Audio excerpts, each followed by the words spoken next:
What's up everyone? In this video I'll show you how to open and play audiobooks on Spotify. So here I have Spotify website opened on my browser. You can do so also from the Spotify app on the mobile phone or on your desktop. So if I scroll down here from the home page, you'll see here there is a section that says audiobook.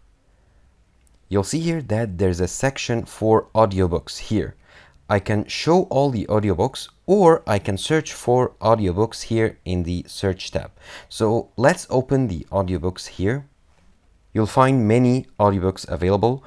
However, this is not available in all the countries. So if you do not find the audiobook section, that means this feature is not yet supported in your country. So here let's choose anyone, just to show you. As you can see here, this audiobook isn't free, so you have to buy it in order to listen to it. And the chapters here are separated as like tracks. You can listen to each and every one of them. Thank you for watching this video. Subscribe to Online Success and click on the video on the screen for more help.